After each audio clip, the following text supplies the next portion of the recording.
Hi, friends. I know. You're like, when's the Two Hot Takes episode going to start? I am taking the week off for my mental health. But, of course, I can't leave you guys hanging. So, first of all, live show tickets are on sale. We've sold out in a couple cities and shows have already been added, so check it out. And now on to what we're doing today. We, as you can see, just celebrated 100 episodes of Father Knows Something. This is a little labor of love child between Justin and my dad. And it has been a magical journey of taking listener write-ins, only listener write-ins, and just kind of giving our advice and responding to people. And for our magical 100th episode, we did all updates. So if you are one of those people that you love hearing a story and then getting an update, this would be a great place for you to start. But today's episode, get to the point, Morgan. We are taking some of the best Father Knows Something stories we've had, ones that have made me cry. There's a lot of them. Ones that have enraged us. There's some amazing write-ins we've had. So we are giving those to you guys today, all piled up, smushed together. It's going to be good. It's going to be really good. So come watch it. Come join us. Enjoy this episode. Let's dive in.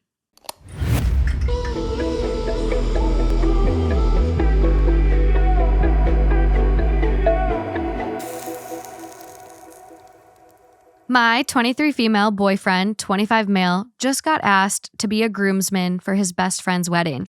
The couple getting married have been friends with my boyfriend since they were all in high school together. The bride's bridal party includes a woman, 25 female, who my boyfriend used to date in high school and remains friends with now.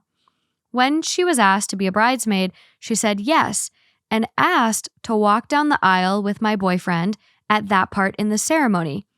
This is where it's a good time to say I've had to work on my attachment issues throughout my relationship with my boyfriend because I have had very emotional reactions to situations like this in the past. About a year ago, I saw 25 female flirting with my boyfriend across the room at a party. I bottled it up until I had a breakdown one day, went through my boyfriend's phone, and questioned him about any text with her that seemed suspicious. At the end of the day, I don't trust 25 female, but I trust my boyfriend. So how do I avoid reacting like that again and ultimately help this wedding be a good experience for everyone? Ideal outcome, stop freaking out, enjoy the wedding, and not do or say anything that would stop everyone else from enjoying the wedding. Additional info. The bride and groom are having their bachelor/bachelorette party together also. In the past, my boyfriend told me he doesn't have romantic feelings for 25 female, and when they dated, he realized she wasn't his type. I trust my boyfriend, but am more worried he'll get put into a situation that I feel some way about. We've had stories like this in the past. This is a juicy one. Whew. I got some feelings. Let's go back to the basics. The more flung you start flinging in the air about this thing and start showing your insecurity, the worst problem you're going to have with your relationship. And if there's any cause in your real mind to think there's something really that's going to be a problem, then maybe you should rethink it. There's too many people who go down the aisle, and when they get there, they finally say at the wedding, they either say I do when they should have said I don't, or they should have said, we need to call it off. The reality is you're going to have to be able to have trust. And if you trust them, and the more that you trust them, the better it's going to be in reality for your relationship. So I have a question for you. Sure, go ahead. So let's say our writer does truly trust him. She's saying she trusts him. It's the girl she's worried about. Okay. You can trust your partner, but do you feel that they should have a certain level of respect for you to maybe not engage with certain people that are being disrespectful to you? Well, let me ask a question because I missed one part when they said, can she be a bridesmaid? She said that she wants to walk down with her boyfriend. The ex-boyfriend. She wants to go down with the groom-to-be? No, he had it right. He just mixed the him and hers. He was saying to walk down with her boyfriend, saying the writer is her. Yeah. Yes. So you had it straight. So our writer Yep. is the current girlfriend of this guy. Is she the one that's getting married to this guy? No. Okay. Oh. Yeah, he's confused. So our writer is writing in. She's just a girl dating this guy. Okay. This guy has friends that are getting married. Okay. The bride is friends with his ex-girlfriend. The ex-girlfriend Is the bridesmaid. is a bridesmaid. And they're going to walk down the aisle together. She said, "Can I walk down the aisle with him?" And then she flirts with him all the time. So our writer is being like, I trust my boyfriend, but I don't trust her. You can't control the people in life. You just can't. So yeah, you want to go back and say, should she have respect and all this other? If she wants to be an immature person and be disrespectful, you're not gonna be able to control people. It just doesn't. It's not reality of life. She's still got to be confident enough that in him that he is locked. Look, I can take this guy anywhere in the world. I know one thing: he's locked. He isn't budging. He's resolute in what he wants in his life. Strip club. Let's go tomorrow. I can guarantee that it's not an issue. And nor if he went to a strip club, would you be bugged by it. I have one of my best friends went to a strip club. His wife would forbid him from doing it. She walked in one time. She took him by the back of his hair and she pulled him out. Some people have their boundaries. Yeah, and there you go. Was he doing anything wrong? No, but he certainly lost some hair that day. You got to trust who you're with. It's the end of the story. If you do not trust him, then move on because there's something tripping there. Go ahead. I was going to say, I have a question for you now because of I this. have the biggest question of all. Okay, let's To hear whom? it. If she truly trusts him, would we have a write-in? Maybe not. Because there's something, I trust him, but there's a little asterisk with it. And then down below it says, but there's this girl. There's a burr, isn't Because there? if you trust someone 100% ironclad, you would trust them to a point where you expect them to put up a wall for all this. And it's not going to be an issue. So here's my question I was going to ask you. Go ahead. If this were me and one of my friends was getting married and the guy that I was going to walk down the aisle with was an ex-boyfriend who still flirted with me and was asking, can I walk down the aisle with Morgan? And if I had seen for the last 5 years of you, this person flirting, and you're like, yeah, it's just who he is and whatever, and there's nothing going on and I truly trust you, I'm like, all right, it's going to be fun to watch. You know, like it's... Yeah. I got one for you. Let's just bring it. Because I would believe in my heart truly that you would not play into any of it. yeah. And if you're not going to play into any of it, what does it matter? But what don't you think, just like to respect our relationship, don't you think I should have gone to my friends and been like, it's kind of weird that we would walk down together? Like, we're all friends in this group, but like, we're not together. Because a lot of times in weddings, you do see people that are married or together and friends with both people, and they walk down together. These two aren't associated anymore. Why is she asking to walk down the aisle with him? I mean, in a perfect world, she wouldn't. She would respect it, but she's not. She's just what she is. But why can't he go to his friends and be like, hey, you know, this is kind of weird. Like, what if you don't want to stir the pot? I don't know. I don't understand her reasoning, and I really don't care. The bottom line really is that do we trust him? It goes into my world. I love this saying. It's binary. It's black or white, no gray. Do we trust him? Yes or no? You absolutely would. You could walk down the aisle with anybody and you'd be fine. You're not going anywhere. You're not drifting. Yeah. We get it. Okay. Amy has a guy that she dated years ago. The two of them who I know, both of them, the bottom line is she could be very cheap. He can be very, very frugal. And they go once a year to a conference looking at jewelry because that's their business. Point is, she goes, do you care if I share a room? I said, I could give a shit because I trust her. Here's where I think you can have all the trust in the world for your partner and truly mean it and believe it. But I think there comes a point where you also don't need to keep getting shit on by someone. And I think there's a thing here where maybe this isn't the time to stir the pot. But if there's someone that keeps disrespecting your relationship, you get to a point where you're tired of getting shit on. Well, then she and should then have you a need to conversation. ask yourself, if he's not willing to advocate for you and there is this level of disrespect, one might interpret it that way. One could say, Morgan, you're being crazy. This isn't a big deal. But for me, this would start to feel a little purposeful. She trying to wiggle her way back in. What's going on here? And it doesn't matter. Like, there comes a time where there should be a basic level of respect. You're now dealing with this friend group. Everyone's in it. Don't keep shitting on me. Don't keep In trying an to ideal weasel your way world, in. But make your life an ideal world. What happens? can't control her. What happens? But you can control. What happens your- if she's really not shitting on him? Wait a minute. What happens if she's really not shitting on him? Or shitting on her? That this is just her interpretation. Why does she want to walk down the aisle with her ex-boyfriend?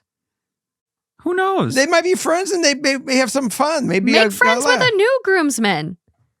This is where we're going to agree to disagree. And I don't know. Like, for me, this feels a little purposeful. And maybe it's because I know women a little better than you guys. And I think girls can be a little malicious sometimes.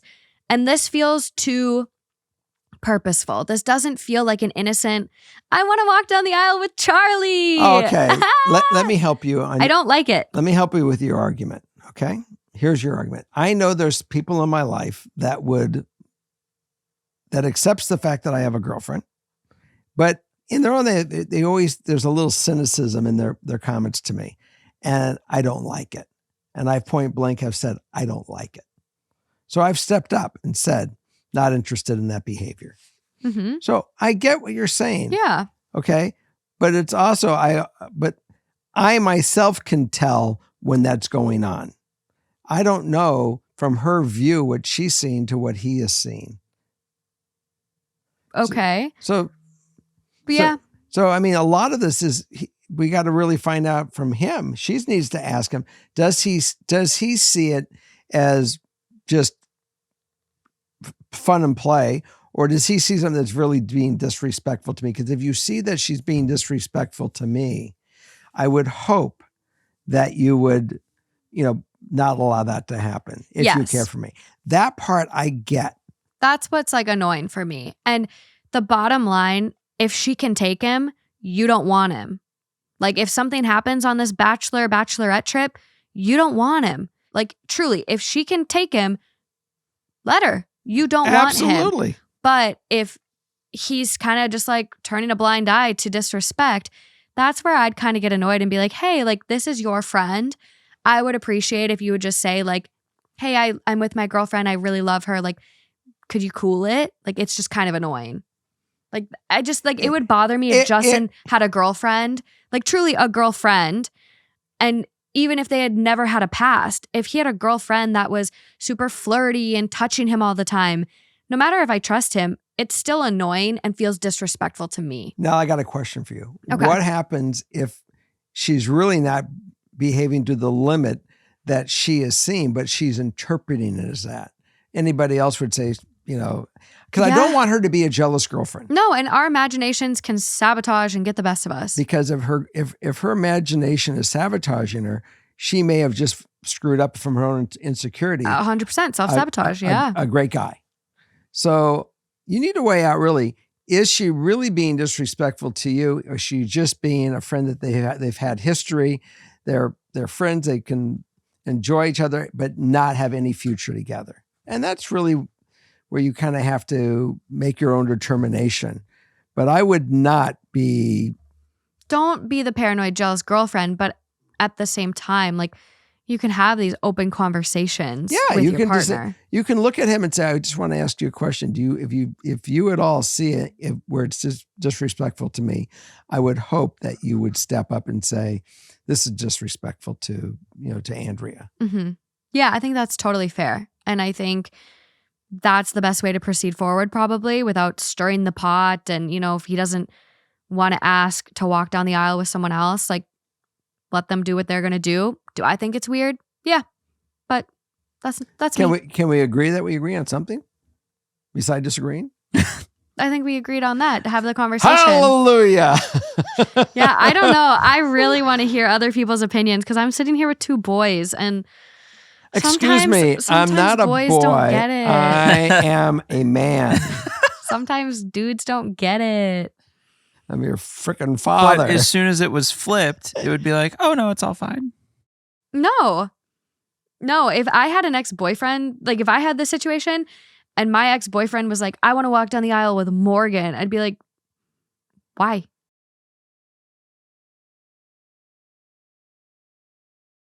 Hi, Papa Jerry, Morgan, Justin, and sweet little Holly. Oh, we have Oliver today. Wait, we did. What happened? He's probably peeing on the rug again. No, he's at the door. Don't be giving him a false thing. He already peed on the rug. He's been here for like an hour. Okay. I'm a 15-year-old girl, and my dad died in a car accident when I was 8. I was an only child, and me, my mom, and my dad were very close. I still miss him every day. My mom struggled for a while, but she is the strongest person in the world. She finished her education 2 years ago as an electrical engineer. I think that is pretty badass girl power, and I'm very proud of her.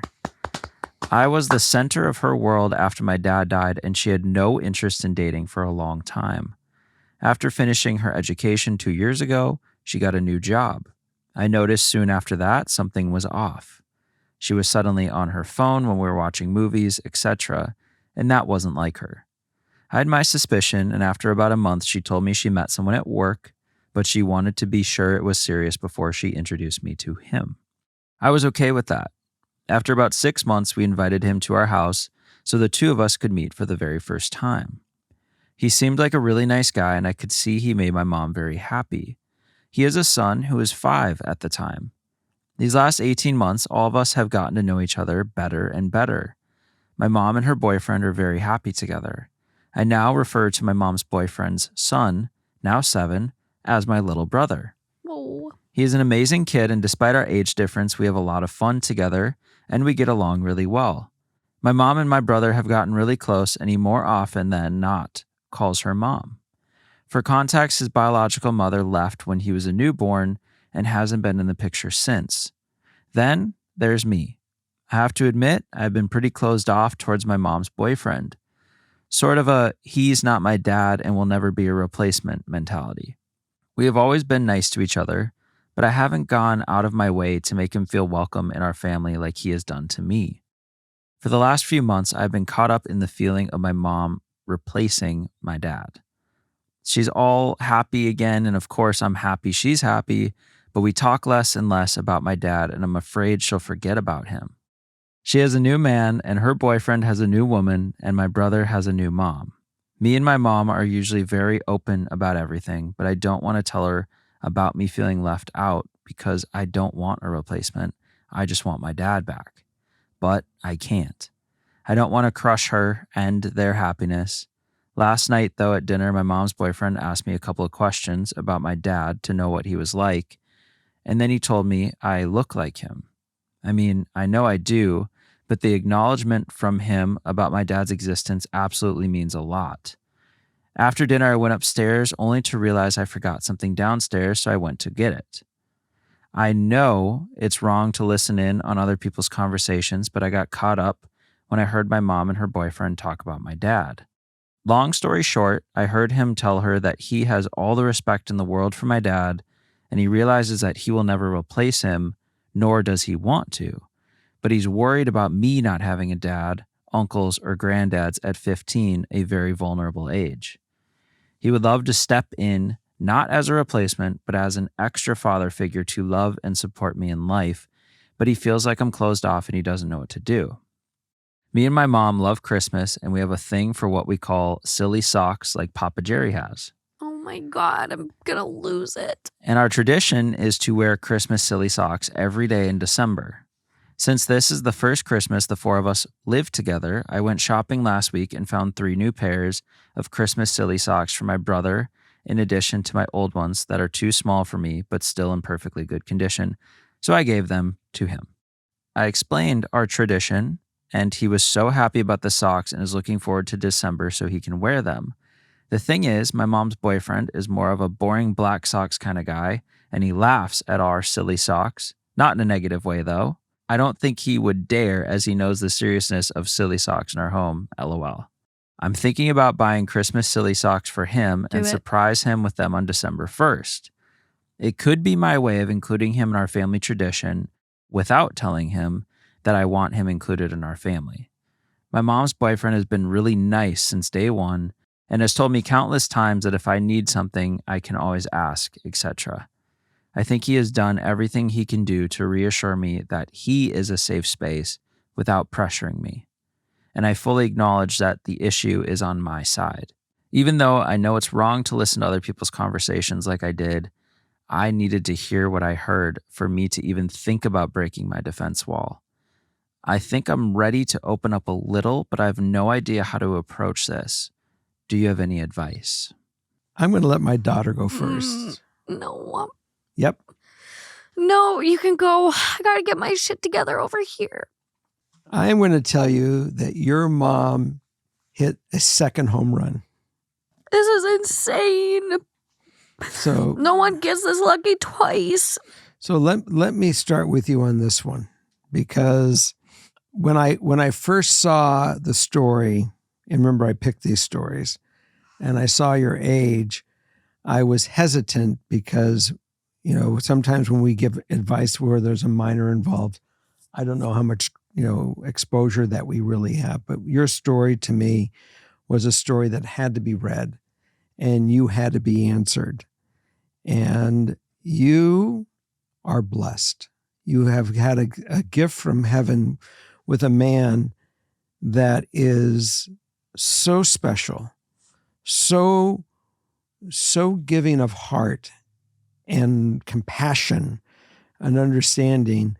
And I think you realize it. I think you see it. You just don't know how to deal with it. So I'm going to start with number one.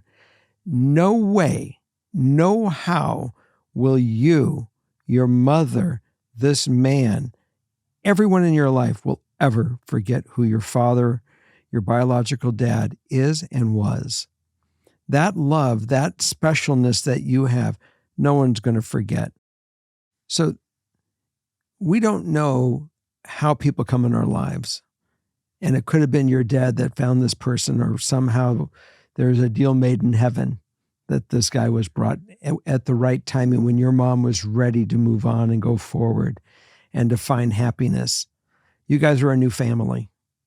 And it doesn't mean he's replacing your dad, but he's certainly going to bring everything that your dad was there to give you. He wants to step in and be a part of that and honestly give it to you. I've been there. I'm not talking about Morgan, and I'm not talking about Matt and Taylor. I dated somebody that had a child, and that person never had a father. Father conceived with the mother, and he disappeared. That was the end of it. And I opened that door, but there was so much confusion in that person that it was hard. It was difficult, but I was relentless to be there when that person is ready. And even though I'm not a part of his mother's life anymore, if that one day that young fellow calls me up and says, can I ask you something? I will still be there, because that's who my character is. And that's who this guy's character is. So allow it, enable it, let him be a part of your lives just like you want. And don't think for a second that all of you are not going to celebrate the life and the memory of your biological father, because all of you will give him that much more love and respect. Yeah, it was really tough for me to listen to, but I think, like, first and foremost, no one is ever going to replace your dad. And it sounds like this guy is great. He's so inclusive. He's respectful of your boundaries. He wants to just be there for you when you're ready. And you kind of say in this, write-in, you're like, I get it's me. I get it's my fault. And you're not at fault at all. Like, this is, I imagine, such a natural feeling. And it is scary. And you don't want your dad to get forgotten. And, hearing him ask questions about him and acknowledge him is meaningful. And I think The sock tradition is amazing. I think you should, if you're feeling comfy, get him some fun socks. I think he would love that. But I also think you guys should have a new tradition. And maybe it is lighting a candle one night and talking about your dad. It will happen naturally too. I think you can bring it up though. You're at an age where, things are progressing forward and people are moving on. And I think starting one of those traditions could be really meaningful. And you also have a little brother that doesn't really have a mom. And while he's, growing up now with your mom, he might be feeling some things he wants to talk about. So I think having, a little, intimate night where you light candles and talk about your feelings or do something to acknowledge the people that aren't in your life anymore could be really meaningful and draw you guys closer together as a family. But I think you're going about this the right way. Healing and growing up and moving forward in life it's not the same for anyone. And you've gone through a lot, losing your dad at such a young age. So don't put too much pressure on yourself. You are a family, though. Yeah. It sounds like one wonderful family. It does sound great, but you don't have to feel any pressure to, I need to embrace this. I need to be a family right now. Like, there's no pressure. He's there. He's ready when you're ready. So just take it easy on yourself. I think, trying to hop into it and play house too fast can kind of maybe not be right for you. And it's been going on for 2 years. It could take 10 for our writer. It could take 10. There's no linear process in this. And I think don't feel bad for overhearing the conversation. I think, like you said, you needed to hear it. And now and you can move forward slowly, however you want, just knowing that he is a good guy, which is really, really important because, you listen, how many stories have we gotten with step-parents that suck and are just terrible, even after the loss of someone's, other parent. So you got a good one. Don't stress about it. I'm a strong believer in the universe and what it brings us. Let me add the additional here. Okay. I can show him with Christmas silly socks and other ideas forever. But for me, it's important to talk about things as well. I think I need to hear what he told my mom, but him intentionally telling me. I need his assurance that he's okay with me having my dad's picture in my room and me telling stories from my childhood to refresh my memories of my dad. I would like for him to become an important part of my life and be able to introduce him as my stepdad without losing everything I have left to my dad. I think that's great. I'm like, are you sure you're 15? The whole writing? Because this doesn't sound... Oh, it's crazy. I absolutely... This is too well written for 15. She did a beautiful job in your feelings, your ability of articulating. And yes, I really do say when you ask him, can I share stories of my dad with you so I don't forget? He is going to jump at the chance of trying to always keep that alive with you and be a part of it with you. And also be a man in your life that can guide you and give you love. Yeah. As a parental person. Well, and I think it's totally okay to tell your mom that you are scared of forgetting your dad. This is your mom. You guys sound really close. Mm-hmm. I think if you guys, you go to your mom and you say, can we go out to lunch or can we go to dinner, just us two one night? It is totally okay to tell your mom this because your mom also loved your dad. Your mom might be dealing with the same feelings of like, I feel guilty for moving on and I don't want to forget him either. So you guys both could be feeling this, but you're too, nervous dancing around each other that you haven't acknowledged it. So go to dinner with your mom and tell her and talk to her and then say, can we do something to remember dad? If it's on his birthday every year or around the holidays, whenever you may even find it that this fellow will be glad to go to your dad's gravesite with you and be a part of that. I have a sister who lost her love of her life and the man that raised her children. And she thought she would never be whole again. And my niece was on an airplane. Guy sitting next to her started talking. And before you know it, she fixed them up. And within a couple of years, they were married.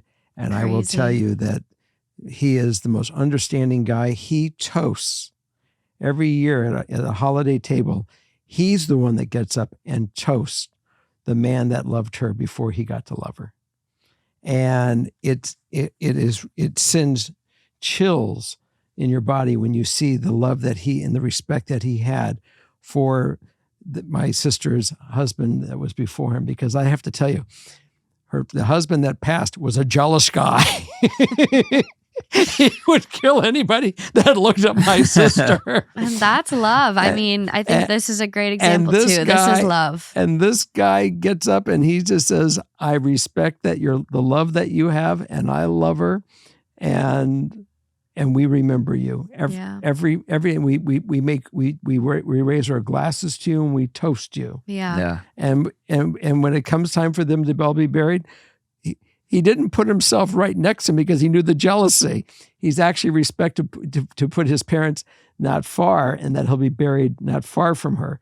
There you go. But it's interesting to see the respect level. Yeah. So I guess for our writer, please keep us posted how this goes for you. Use our update form when you tell us so we are sure to find it. And I think moral of the story for everyone out there listening, there's great people out there. Kind people, compassionate people, empathetic people, people that won't judge you for your past. They'll respect your past, honor your past. So don't settle for shitty fucking people. Right, and treasure the ones that are good when you find them. Exactly. And your mom is a badass because she was able to... Mechanical engineer. She was able Electrical. to Electrical engineer. Crazy. She put everything in perspective and wait for the right timing for whatever came in her life. Great. And brought wonder and beauty. Yeah. Don't stuff your little feelings down. They're okay. Talk about them. Okay. Thanks for that, Ryden. And I'm really glad that I got to find that one. Yeah. Okay, let's go to the next one. Okay, so up first. Yes, ma'am. Hi, Holly, Morgan, Justin, and Jerry. I've 26 female, been with my husband, 26 male, for 11 years, married for 5 years. We have one dog who is an angel. Her personality and mine match perfectly. She can be lazy when she wants, but also wants to play. We recently got another dog because my husband wanted one who matched his personality better, a dog to go hiking and fishing with. I was very on the fence about a second dog because I had a feeling I would be the one taking care of him, but he talked me into it. And who's taking care of the dog? Now we have him, and he's so full of energy, and I don't really have much energy myself. We go camping, and I want to lay in the trailer for a few hours and take a nap. I have to take both dogs with me because, quote, he doesn't want to deal with him right now. It's his dog. It drives me crazy. Driving me crazy. Because I have him almost all of the time, and my husband almost never has him alone. I love this dog. He's very sweet, and I'd never want to get rid of him. I just want some alone time. I just wish my husband could spend time alone with the dog he wanted. He signed up for this thing. It's his. This is his deal. He signed up for it. Get him on the line with us. Bring him on in. Any advice? Yeah. Ideal outcome for my husband to realize on weekends he needs to spend time with the dog he wanted. Additional info. My husband is great. He is so supportive in everything else in my life. I just don't think he realized that a high energy dog was going to be a handful. I'm working on training the dog and he has been getting better, but he is never going to be low energy. And I am. I need my high energy husband to spend time with him. This is not your dog. I've tried telling him this and he says he'll work on it and it just doesn't get better. I end up tapped with the dog and then I feel bad. I don't have more energy to give him. All right, here's the drill. What? You just been waiting. You can't even hold it in. I cannot because he signed on for this. Is all his gig. And I'm sorry, you are enabling this behavior. Number one, in order to train forget training the dog, we got to train the husband first. And just with that, and I'm totally real with that. He's got to take the dog to training. He's got to be the one to teach this dog to be the dog that he wants. Today we went for breakfast, right? Yeah. Okay. And a guy walks up with a dog, and my comment to myself was, he's not on a leash. We have a leash law here. Your dog's got to be on a leash. And the dog was wearing a t-shirt, and that got to you saying, God, it's too hot outside. That dog It's can't 95 degrees. This was a double-coated golden retriever, and he's in a t-shirt. Right. So Morgan bad dog owner. Morgan was going nuts with that. And he didn't have anything on his paws, and the concrete was so hot. Okay. I was pissed. All this is going on, and the guy comes into like this outside seating area on the street, and the dog stops dead at the curb next to me. And I'm thinking, oh, the dog wants to hang out with me. Trying to get away from the guy. But it was not the case. That dog was so well trained that he had that dog knowing exactly what to do. The dog did not step off the curb until he got permission to do so. And sat there. So the point is that, look, your husband got obviously some kind of retriever. Or a Springer Spaniel. Something to go hunting and fishing with. So he got a dog that typically is pretty bright. And if they're trained, they're amazing. So this is really up to him. And you got to put the onus on this guy to say, this is your dog. You bought into it. I love you, honey, but this is your gig and you're going to follow through on it. Mm-hmm. And don't put it on me because I got enough of my own shit going on. I'm low energy. And you can I'm tell, chilling. and you can tell your husband point blank, I got my own shit going on and I didn't sign up for this one. I love you, but oh well, you're going to deal with it. Yeah. This is your dog, not my dog. You know what I wonder if what it is? Yeah. I wonder if he got this dog because he was kind of jealous of the relationship that she has with, her favorite dog. And I wonder if he got this dog to like, oh, I want a dog that loves me more. Not my problem. And this dog, though, because he's not investing the time in, the dog doesn't love him more. The dog is drawn to her because she's the one putting in the time. And then he's just even more mad. So it's like, you take the dog. Could be. I could see it. And it's like, I think people need to understand, like time, put the time in, give him a shit ton of treats. Dog's going to love you more. Just put the time in, dude. Don't keep pawning the dog off. Dogs love to be trained. They love to work with their trainer. They find their love, their allegiance. Listen, Putt. Oops. Listen, buddy. Putts? I was going to say putts. What's wrong with putts? For the husband. I don't think putts is offensive. Oh. A stupid or worthless person. Listen, putts. Listen, buddy. Your dog. Dad has spoke. Yeah. And I know something. Well, given your experience, I've brought home a lot of animals in my day. Yeah. And you didn't want them. I convinced you. So this is kind of the same vibe. Like he really convinced her. Given that hindsight being, 2020, if she doesn't put her foot down and keeps kind of enabling him, it's going to happen. It's her dog. Yeah. I'm not telling you, this is all in love and fun with the way I'm saying it, but that's the way, but it's real. It is real. This is his dog. Do not accept this. Let him know. I'm not telling you to get rid of the dog. You just make sure that he realizes he's got to go find training. Even if he doesn't find the training, hand him the piece of paper. Here is Sunday training every Sunday at the park. You and Bonzo are going there and you're going to go bond, do your thing. Yeah. Go fishing. In the morning, Sunday morning, first thing or I think it's Sunday mornings, we have the doggy show that's on. I think it is, yeah. What show? The agility course. It's on CBS. There is a show about training, matching families and training the dogs and that one, yeah.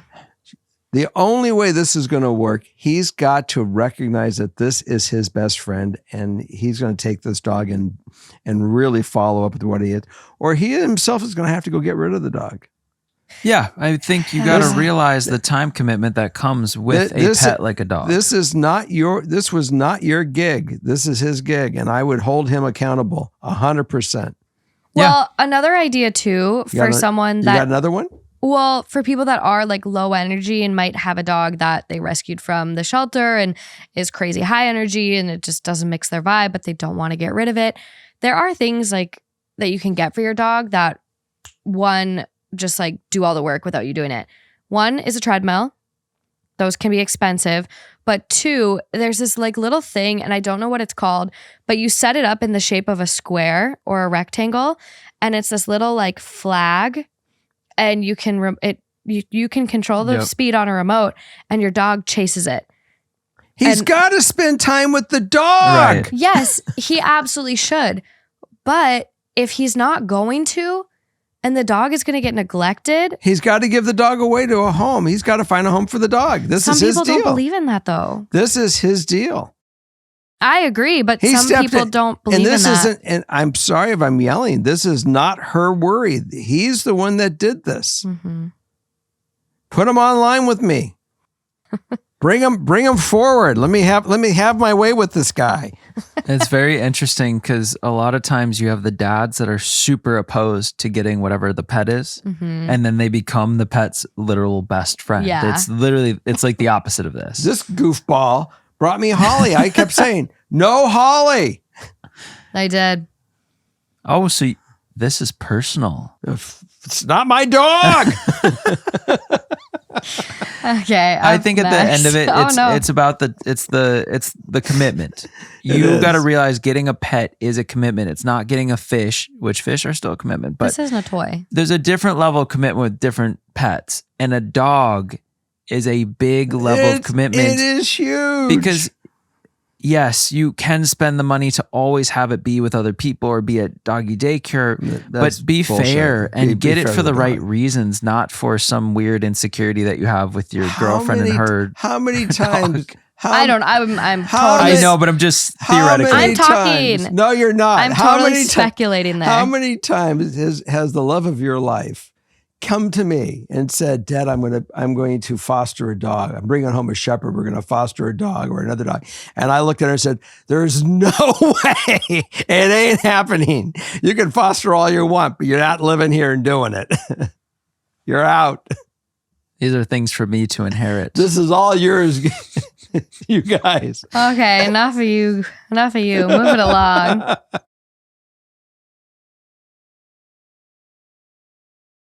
Hi, Jerry and Co. I firstly want to say congratulations to you for gaining a son-in-law soon. I've been obsessed with Morgan and Justin's relationship since the podcast started, and it's been amazing to watch that grow. My write-in is about my boyfriend, 27 male, and my 26 female relationship. We have been dating for 7 years, and I thought it was starting to get serious. He came out as bi last year, and this changed nothing for me. I'm bi myself, and we have started a bond over cute guys together. My problem lies with his best friend. Let's call him John. John is a douchebag and has always gotten on my nerves. He gives the energy of one of these podcast mic guys you see on TikTok, and I've urged my boyfriend to distance himself from him. My boyfriend is reluctant because while he thinks he can be insensitive, they've known each other since they were babies and have always said he was more like family to him. Since my boyfriend publicly came out, John has constantly made the same weird jokes about the 3 of us having a threesome. At first, I thought it was weird, yes, inappropriate, yes, but not in any way serious. But lately, he has been going into specifics. He will describe in vivid detail what our threesome would look like, and I've had to tell him several times to stop. My boyfriend thinks it's John's way of accepting his sexuality and seems to be taking it because he feared he would be outwardly homophobic. I just think it's incredibly strange, and I'm not sure what to do. I love my boyfriend so much, but him being so close to John and allowing this behavior is making me question our relationship entirely. I would love if a third party with no bias could look at this situation and tell me what they think. I love you guys loads and keep making that quality content. Look, I may be way off base here, but I have a question. Do any of us have the thought that maybe John and the boyfriend are lovers from the past and it's just been in the closet? And it's a thought. She has not been aware and that they're trying to set it up for the threesome? Either that or John is using this as an excuse to sleep with our writer. He's always wanted to. And this is just his excuse. He's trying to kind of tokenize his friend's sexuality a little. Yeah, but the boyfriend is not saying, John, cut the shit out. I think the boyfriend doesn't really have the strongest of spines and was so scared of losing his friend that any non-negative homophobic reaction is a positive. I totally feel like that's the case. Even though it's still negative and really derogatory towards her and disrespectful towards her, I think in his eyes, it's like, well, John is like embracing me. He wants to have a threesome with me. This is positive. Right. He's not even thinking about his partner at all. He's thinking that his best friend, who is like family, isn't shutting the door and closing him out. My thought. But no, you know, I think her bringing that up, it makes it make a lot of sense for sure. Yeah. Yeah, I don't know. This is a tough one. I think this would give me pause in my relationship because bottom line is, by your partner allowing John to disrespect you in this way, your partner is also kind of disrespecting you. Yeah, and you could take it out of the context of any of the sexuality.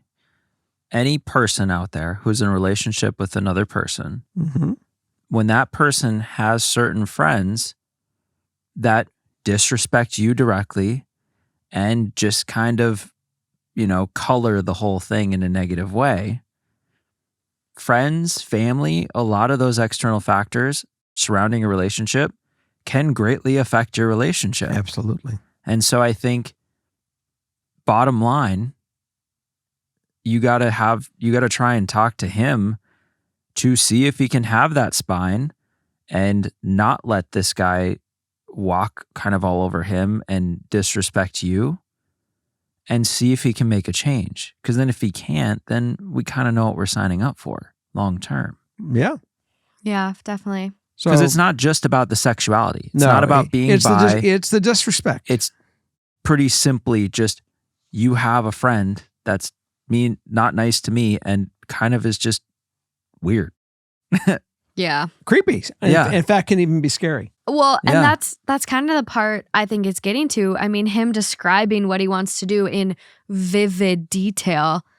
I know. And is it like, is he laughing the whole time, or is he like dead serious staring? Like, is he licking his chops? Is he getting off on it, just describing it to her? Like, probably. It's very uncomfortable. And it's creepy. Yeah.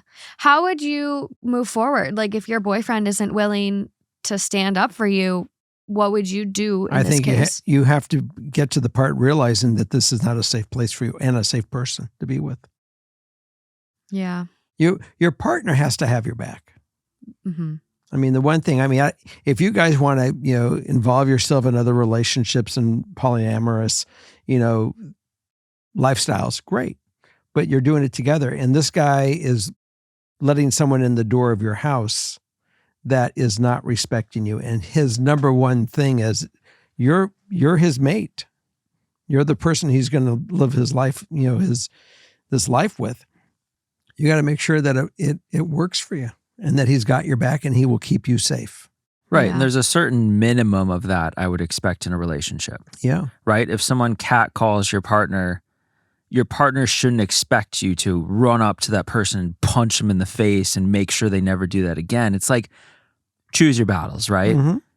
But when you have one of your friends blatantly disrespecting your partner, that's different. That's where you make a move and you say something to be like, yo, that's not cool. Like, this is my girlfriend. Like, why are we talking about this right now? Yeah, because you may know she may like a lifestyle doesn't mean she wants that lifestyle to involve you. 100%. And so it's just, it crosses that line for sure. Absolutely. So you got to address it. Mm-hmm. You have to have your boyfriend address it. Right. And then that kind absolutely. of sets the stage for what we do next. Mm-hmm.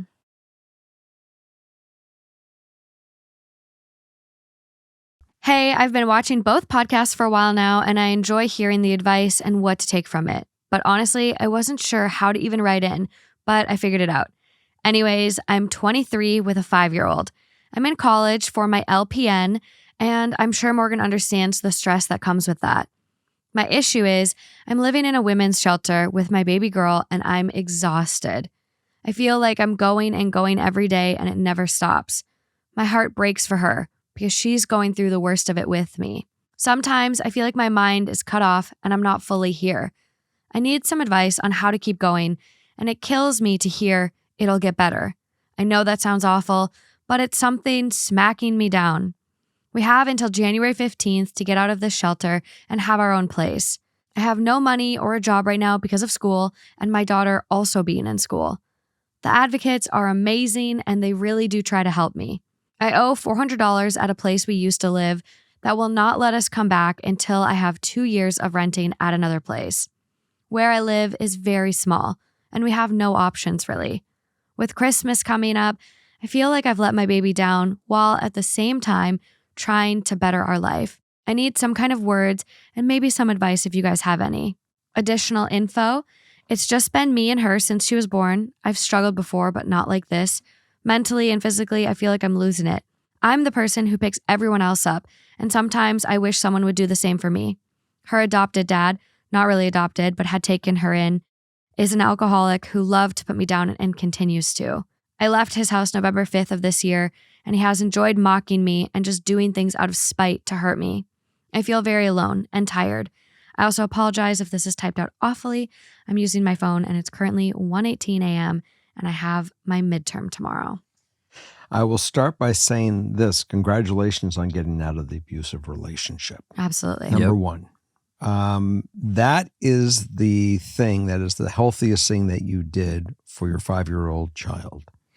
Number two, your 5-year-old child eyes look at one person, you. And she is not going to judge you one way or the other at the age of 5. All she's going to know is that you are her mom. You are the one that she loves, and you have only proven you are the one that's always making sure she's okay. You're doing your job. Mm-hmm. That all the other stuff is life testing us. And it happens. And yeah, you're going through a tough test right now. And you have found the amazing help with your advocates to solve some of your issues. I've never had to go to the part where I had to have advocates that help me. I've had family that has helped me, which is in some ways maybe the same way.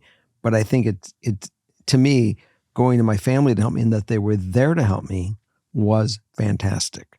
You have found resources that the average person would give up. You have nothing but to be proud of what you're pulling off, how you're working to figure it out to get through the situation. You got pregnant at the age of 16 and a half or 17 to have a 5-year-old. 18. Oh, 17. My math, yeah. Yeah, somewhere in there. And she had 9 months of pregnancy. So, this was a decision and a choice that you stuck out, and bless your heart, you have really done well. So have no reason to be down on yourself. I'm impressed on the kind of person that you are in resolve. Morgan's mom had her young, and I will tell you that she had her brother Matthew when she was young. And I will tell you that the one thing that woman has always done is make sure she took care of her kids. And up to today, she's still there. She is an amazing person for the resolve that she has had for her kids. And that's all that she's ever been about, is her kids. And that's the kind of woman that you are. So Merry Christmas and Happy New Year, and stick with it. You're making choices. You have a final coming up this month or next week. That tells me that you're making decisions and choices and direction to get somewhere. You're not just sitting around floating. I am very impressed, and you're on the right track. It sounds like you're doing all of the right things. At least from people I've known that have really struggled in certain times. It is interesting how something will come up almost right when you need it. It's weird. It's weird how right at the moment when you think it's all going to be done, or you're not going to be able to find a place, or something goes really south, it feels like something steps in. I don't know where it comes from or what it is, but I hope it happens for you. I just think, like Jerry said, you just got to keep doing exactly what you're doing. I can't imagine what toll it takes or how much strength that takes to keep going. But I know for you and for the sake of your daughter, if you just keep going, that's the best thing you can do. I think as soon as because your biggest concern is, you don't want to let her down. I think the best way to not do that, as hard as it is just keep doing what you're doing because you're making all the right steps. Do you see this leaf? You see this branch? The world, the universe, God, call it whatever you want, keeps doing this to us, keeps pulling us back a little bit more every day. And you're thinking at this point, I have been pulled back to where I'm going to break. And then the universe looks at us and God or whoever it is looks at us and says, yeah, you got a little bit more. And it makes us stronger. It makes us resolute that we're going to get through it. And you are correct, because there are times where I've always thought that I'm done and I don't know how I'm going to get to the next day. And all of a sudden, something pops and it happens. And magic. Morgan might have been on a path with her doctorate. Still struggling. She had bills, she had this, she had that. And COVID. And the next thing I know is we're doing TikToks and falling on the floor, having fun and playing beer pong. And all of a sudden, between you and her, and then working out to take that little extra effort, and it popped and it turned to magic. Yep. I'm sitting here, not because I planned this out. Something happened. Yeah. You said, let's do it. And next thing you know, so keep going with your direction and don't despair. Don't give up. Just keep doing what you're doing. Find the ways to do what you need to do. And don't give up on finding the ways, because it's succeeding. And you will finally get to the part with your education when you're done doing whatever you're doing in school, that something magic will happen for you. It will. Yeah. You'll never know. You just don't know when, but it's going to happen. And that's not to say it's not going to fucking suck right now. Mm-hmm. I mean, you are under the weight of the world. And I think, like you said, your daughter is just happy to be out of that home. I mean, kids are so intuitive, and you made the right call getting out. The reason he's treating you the way he is because he's lost his control, his power. He's trying to get it back. He's going to continue to belittle you until you feel that that's your only olive branch, your only path you can take. And it's not. No, he's out of here. He's done. And luckily, the adoption papers were never signed. You know, your little one's 5.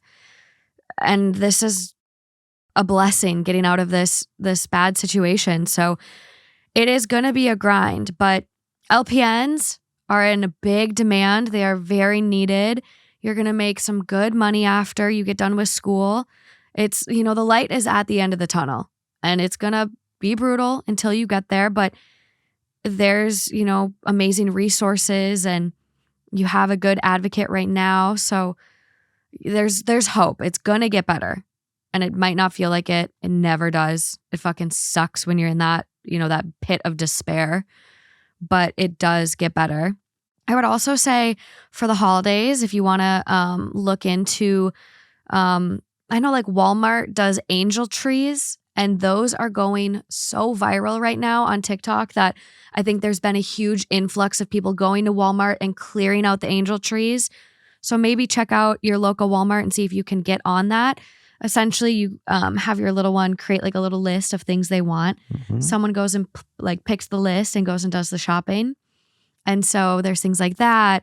I know Salvation Army does big toy drives. So just make sure you're applying to get her on those lists for things, because as long as your kid is safe, fed with you, she's going to be happy. But if you can provide a little extra.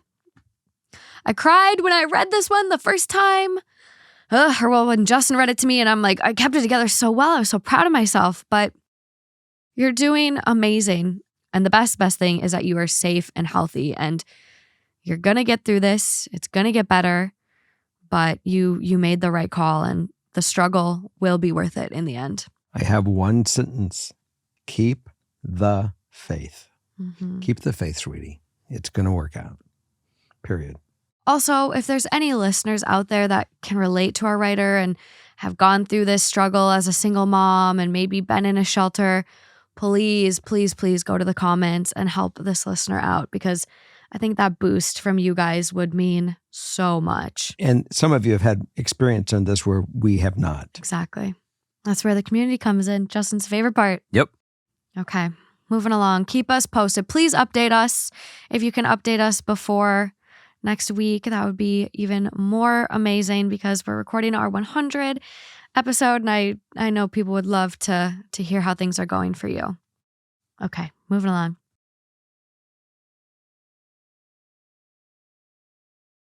My brother stole $100K from my company, and I don't know what to do. My brother, 33 male, came to work for my 32 female company at the beginning of 2020. He had just quit his corporate job because he was burnt out and asked to be a salesman for my company. My company is located in Dallas, Texas, and he lives 4 hours away, still in Texas. So we decided to open a branch of our company at his location, and he could sell our services down there. Our agreement was to split the profit 50-50, as my husband would drive to his location multiple times each year to train him and monitor the services. We did this without any hiccups for 2 years, 2020 and 2021, and we both made good money. Now, jump to December 2021. My brother told us that he wanted to become a partner and profit off both locations. We told him we would not share our main location, but we were open to talking about partnering for his location. We then agreed to table the conversation until after the holidays. Come January, his wife was pregnant and had a difficult pregnancy, which led her to deliver early. My brother was going through a lot, taking care of his wife, newborn, and learning how to be a dad. So we gave him time to figure out his new life. A few months passed and he never mentioned business or partnering, so I just left it alone, as I know his life was a little hectic. Then in May 2022, I was having issues with our emails and had to log into everyone's emails to make sure every email account on my server was working. That's where I found that my brother had been selling jobs under my company's name all of 2022. He sold and warrantied $120,000 worth of work. I was livid. I confronted him and he acted like it wasn't a big deal and he was, quote, going to bring it up but couldn't find the time. Note, we text weekly. He doesn't think he owes us any money because he, quote, did all of the work, but I disagree. Everything he did was under our company. I told him the only way to possibly allow me to get over his betrayal was to, at the very least, pay us our portion, roughly $30K. As of now, he has paid nothing, and this incident has destroyed our family. My family wants me to just leave it alone to keep the peace, but I can't. I have contacted a lawyer who says legally all of the profit is mine, and I have a strong case if I want to pursue a lawsuit. But if I sue my brother, I know it will put a huge rift in our family. I don't know what to do. I don't think my relationship with my brother will ever be fixed. I can't fully forgive him for his actions, but I could at least recoup the money he stole from me. But it will possibly split my family apart. I've talked to my family about it, but their opinions are biased. I'd like some fatherly advice on what I should do. Thank you. Wow. Now, it took everything that I had to shut up as you were reading this. Not interrupt me? It took a lot of discipline. Is this one triggering for you? No, not at all. Okay. No. This isn't triggering. What's triggering me is that there's criminal act here. There's fraud. First of all, he went and sold jobs under the company name. Where did the check go to? Mm-hmm. Was the check going into the company, and how did he get it out of the company? So this is one thing that's bugging me. He knowingly sells the job under the company invoice. They write a check to him.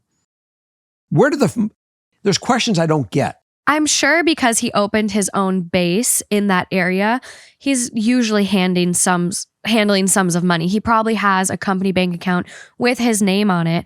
So he has that freedom. I think our writer here probably trusted their brother and wasn't monitoring this bank account like crazy. There is fraud going. This is pure fraud. Absolutely. This is everything with the intent to, fraud is doing something with the intent of doing something wrong. That's not ethical. This is purely intent. So he's done a criminal act. My answer is, if you want to keep the family peace, you literally fire him. Forget the money. That's the best deal. The best deal you can give him is, I'm not going to worry about the money, but you're out of here. I can't trust you. He can't be trusted. He has totally said by his action, I'm going to steal from you. Yeah. You know what I think the best solution would be? I'd love to hear your idea. obviously she has a case, and you're stuck in this place of, do I do what's right and get my money back, or, with that action, I tear apart my family? I think you can have the best of everything. You'd only get about $30,000. The best case scenario you could do here is have a lawyer draft a non-compete. So your brother cannot start his own company in that area for X number of years. And you'll say, hey, you know what? You fucked me over. You stole from me. As long as you sign this non-compete that you can't work in this same industry and sell the same product we've been selling in this area of 500 miles radius, whatever it is, I'll forget about what you did and stole. Right. You won't go to jail. You won't do jail time. You don't have to pay me back, but you're not going to steal my business. Well, and I got one more for you. They said, we're going to give them a partnership in that location. You had a partnership in that location. You already given them 50% of 50-50. So what's a partnership in anybody else's mind? He wants a stake in all of the company. We know what he wanted. But he's not adding to that other area. Right, so it was crazy from the get. You're right, but you're getting away from where I was going. They were discussing a partnership just on that one thing. They had the partnership. He got 50% of whatever that deal did. It was done. He cannot be trusted. He tripped on his D, and she can either go file a claim of fraud against him and theft and go after him criminally, well, that would be on his record, or she can say, keep what you got and sign this, your non-compete, and you go on your merry life. You want to go to a different town and start a different business and a different thing, but this town was mine. I got you. You worked it, but you were compensated for that. And now you took more compensation for this. So this is it. You're going to jail or something. You're going to have to go deal with this battle, or take the money, go somewhere else, start a new business, and good luck to you. You may have learned this business but you're out of here. Well, that's the other aspect of it. It's like, oh, if he tries to argue, I did all this work, I made you so much money, but it's like, these are skills you wouldn't have had without us. My husband drove down and taught you how to do all of this. You got paid. You got paid for it. You got paid 50% of the profits. It's big. It's really big. We own the business. You got paid for it. You were compensated. You have no argument. Yeah. I'm done with this. So my answer is, do whatever you need to do to get your leverage in place. Go to him and present to him the real hard fact. You stole from me. I can't trust you. Good luck in wherever town you go to go start your own business under your own name, under your own thing, and go. Good luck to you. And I just don't want, I have to cut my exposure to you because you are dangerous to me. Yeah. I find it very interesting that within families, there are certain members of those families that are ultra protected by everybody. And I think it's really annoying because now everyone's saying to her, you're going to tear our family apart. That is very true. Is it really me? They're manipulating. And the reality is she's not doing it. He did it. Right. Absolutely. He's the one that put himself in this position, and he's having everyone try to fight his battle. Fuck that. I would go to court. I'd get the money back. I'd fire him because it's not on you. That's right. It's on him. It absolutely is on him. The family's not being torn apart by you. No. This is not your decision. And I hate how if everyone else in the family is looking at you and saying, if you do this, what did you do? I think it's so stupid how certain members and families are so heavily protected no matter what they do. And then all the blame goes to other people. It's interesting you bring that up because in additional info, they go, my brother was the golden child. He was a rule follower, good grades, good with money, and literally did life by the book. A lot of people, especially family, can't believe that he did this and think I'm exaggerating. Did life by the book until now. Integrity. This is all about integrity. Release the receipts. Send a family email documenting, here is the jobs he did. Here is all of what he stole. I mean, maybe give him the chance to pay or then say, she has. He's not doing it. Well, then go to court. It's time. But I think there's more. If you look at the long game, like let's play the long game here. She's going to get $30,000 in court, or she could have him sign a non-compete, take over that area with someone she can trust. He's going to go to jail. He's going to go to jail. Otherwise, it's either jail he's not time. Gonna sign it. Here's his options: jail time and paying me back because fraud, or I'll let you off the hook by signing a non-compete. Do you really want to leave your wife and newborn baby at home alone while you're in prison? I don't think so, sweetie. sign the thing. And then you get the long game of that area for X number of years, and you make even more money than the $30K you would have got. And by the way, the $30K to me is nothing, because let me tell you what it costs to go file a suit. And not only does she have to file the suit, he has to file the suit now to go defend himself. The best deal for this guy is, we're going to wash the money. I'm going to sign the non-compete for this area, and I'm going to go do something somewhere else. Yeah. And he's being let off. This is like getting pulled over for a speeding ticket and being let off with a warning. This is the best thing for him. It really is. And the fact I'm not worried about him. And the fact that it's the best thing for her too. Right. And that's what matters. It's the best thing for our writer. And by the way, the fact that he takes this deal, it eliminates everybody else. And he puts in that agreement that he can't bring this up to anybody else. This is a sealed agreement. Yeah. We're done. So the answer is this is the play. This is not a rock and a hard place to me. This is the only answer. And go on and let this take him down a different road. Yes, it will affect his life. He made that choice. Yes. The moment he took money with the idea and the intent not to surrender it to the business. Yeah. Yeah. It's interesting too. He says, I was going to bring it up, but couldn't find the time. No, you just wanted the money.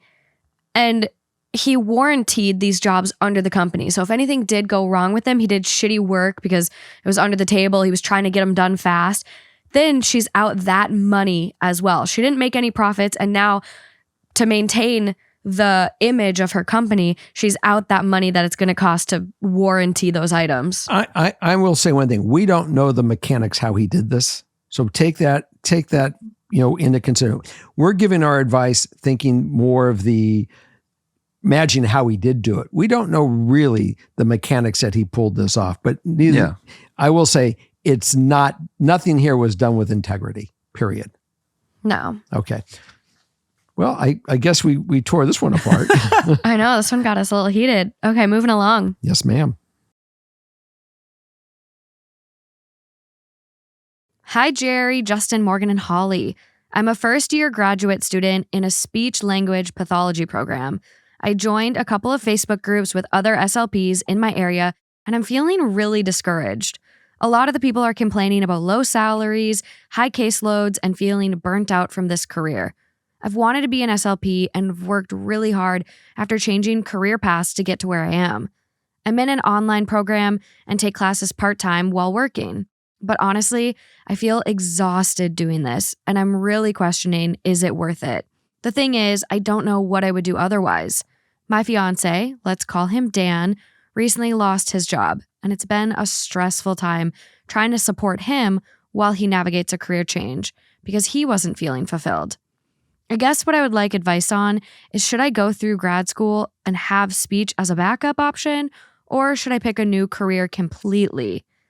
Ideal outcome, we both feel fulfilled in our careers and get out of debt. Additional info, my fiance went to college but dropped out his final year and didn't get a degree. He's recently been vocal about regretting that decision, but doesn't want to go back to school. I go back to saying, make sure what you're doing it because it's a passion for you. And you feel the reward, not of the money, but of the experience. The money will always come. If you master what you're doing and you love what you're doing, you're going to be really great at what you're doing.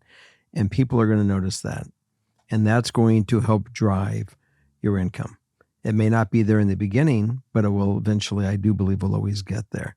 So, and even if you get into a fixed area where your incomes are locked, if you love what you're doing, it's not going to really still even matter. You'll learn to live within that budget, or you'll find some other ways of doing additional work, or the guy your boyfriend will flourish in what he's doing. You guys will make it. You'll build a life, but never do a job because of the money. Do a job because you'll love it. Yeah, and I will just say, as someone that has joined many, many OT Facebook groups and like alternative careers for OTs, I feel like I'm really glad I didn't start looking at those Facebook page until I was like done with OT school, because it probably would have really fucked me up mentally too. Because, you have a lot of people on there kind of saying what I said about the lawyer stuff, where they're like, the golden age of rehab is gone, blah, blah, blah, blah, blah. And you're going to find that. But I think you have to ask yourself, why did you want to be a speech pathologist, speech language pathologist? Like, because you wanted to help people, because it's rewarding. You know, you got to ask yourself the why. And you're already a year in. If it's a master's, you have another year left. Granted, you wouldn't take on another year of debt. But I look at the speech therapists that I worked with at the hospitals, and they loved their jobs. If you want a really good area of SLP work, you go work in an acute care setting in a hospital. You're going to be doing stroke, swallow evals all day, every day. It's fun. You get there at 8, you leave at 4:35. You don't take any work home with you. And if you want to just do it lightly, you go work per diem. But that's if you determine you want to be a speech pathologist. But don't let the Facebook groups scare you, because yeah, there's low salaries, but there's high salaries in certain areas. And if you work somewhere for a year and then you're willing to do travel speech, you can make a boatload of money.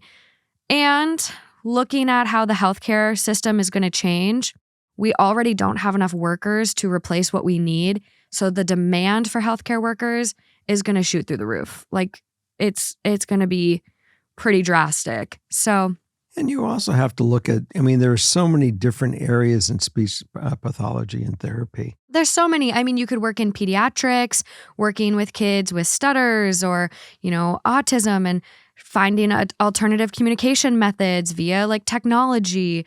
There's so much to do. My favorite is acute care. I think the swallow studies with barium are the most interesting thing, and watching all the mechanics of someone swallowing on an x-ray, insane. If I could suction trachs, I would have gone the speech route, but suctioning trachs, I couldn't do it. So that's it. It made me throw up. So it's a really cool career though. And I think. So the one thing that you said that I really grasped, and I really absolutely agree with you on, don't let everyone else drive what you're doing. No, if you wanted to be a speech pathologist because you loved it, do it. And pay no attention to the crowd. Well, and they even say here, I'm really questioning if it is worth it. The thing is, I don't know what I would do otherwise. Well, now she's settling. Well, it's but are you settling, or was your heart set on this? And now, because you're an overthinker, maybe you're letting all these other people psych you out. Is it wouldn't or couldn't? Because I say I couldn't do anything else, even though I'm in a very unpredictable, volatile, I'm in an industry that most people would tell you never to get in, but I couldn't do anything else. Because I just this was your passion. So it's not that there wouldn't be anything else for me. It's that, no, I couldn't go change and do something else. Yeah. So when you find that, that's when you know, this is what I'm here for. And I have done, job pivots, very much so. From what I originally started doing to what I do today, there's a pivot or two. I think it's like. But you can connect them all. They all fit in the same little bubble. I guess, but they're all you being creative. They're all you, you're running the show. You can make the big decisions and control where to take it, and you're not answering to anybody. And I think that part you've always been in a similar part is world. All similar, yes. Though what you take and do with your creativity has changed over time. Yes, because I think we all think of the classic American dream. And of course, you're going to have the people that I have to get a Ferrari. I have to have a house with 20 bedrooms in it. And I need $100 million in the bank. And then that's American dream. But really, I think if you figure out what you want and love to do, and you can live comfortably doing that, the other doesn't matter. That's the American dream, because you'll be so fulfilled by what you do. Also, not struggling financially. You live a comfortable life. If you can marry those two and figure that out, that's the American dream. I agree. Yeah. Did you know the number one place to achieve the American dream is now in Denmark? Yeah. Really? Do they call it the Denmark dream? No, they still call it the American dream. Really? But yeah, it is really interesting. I would determine, is speech your passion? And if it is, don't let the Facebook groups get you down. Also, I will say, as someone that did their grad program in person, I cannot imagine the challenge of doing a program like this online. So if that is also getting to you, like try meeting up with classmates and get yourself a good study group and other people to interact with. But you should start doing like your internships at various places. That's what I was going to. Really aim for acute care if you can. I would do acute care and peds. I think you'll get the most broad experience and overview on the career. And then watch the movie The King's Speech. Mm-hmm. Yeah. Yep, that one. That one was a good one. But yeah, determine if you're going into it for the right reason. And then if not, screw the debt. Screw the student debt. Don't do it. Nothing's better than personal reward from a job. It's amazing. Okay, we're going to have number 5. We're going to squeeze one more in here. Mm-hmm. There's one more. Number 5. Number 5. Hi, Jerry. Hello. I've been dating a man since October 2021. At the very beginning stages of us talking, he was diagnosed with gastrointestinal lymphoma. We tried very hard to make it work and have seen each other when we could, but through treatments and everything else, he has moved home to live with his parents. Good news. What we do know is he will get better. Good. Bad news. We've worked so hard to try and make us work, but it just seems like it's getting harder and harder. He's not able to show up for me like he wants to. I know that's difficult for him and obviously doesn't always feel fair to me. Because of this, we've decided to call a timeout on us, and it's quite possibly the worst heartbreak I've had in my life. People always say if it's the wrong time, it's the wrong person. But what do you do when it's this circumstance? We both so badly want to be together, but life is just not lining up. We still talk and are trying to figure out boundaries that are safe for both of us. I want to leave the door open, but I also know I can't wait on him forever. Do I stop talking to him altogether? Well, it sounds like you guys are friends. You care for one another. Cutting yourselves off from your friendship, I don't know, your guys are going to have to decide if you can, conduct yourselves and enjoy your friendships and not worry about the intimacy side, or if you guys date somebody else. You may find out very quickly that the thought of being with somebody else is not your interest. And you get there and you say, this guy is just not this person. And I don't care if I'm married to this person or not, but I definitely want to have this person be a part of his life every day. And that's where I'm at today. So I say, go organically. I mean, everyone hates when I say that. Don't penalize yourselves. If you guys can respect each other as friends and you can have your friendship, I don't know why you can't. It might take some readjustment. I mean, especially if you are going to actively date, it might take a period where you guys can kind of heal a little bit and just not talk to each other as much. But, it sounds like you guys really do love one another and you have a strong bond. So that's something that only you can figure out. I can't tell you that one.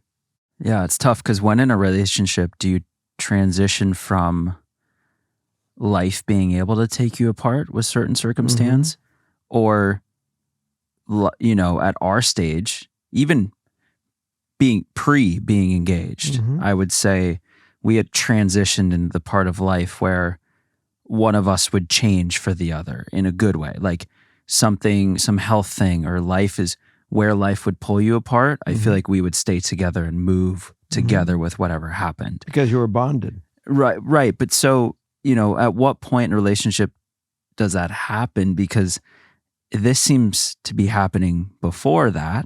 Mm-hmm. And so when you're before that transition, how do you make these calls? Because there's nothing here being like, there's no clear like, yep, probably time to break up.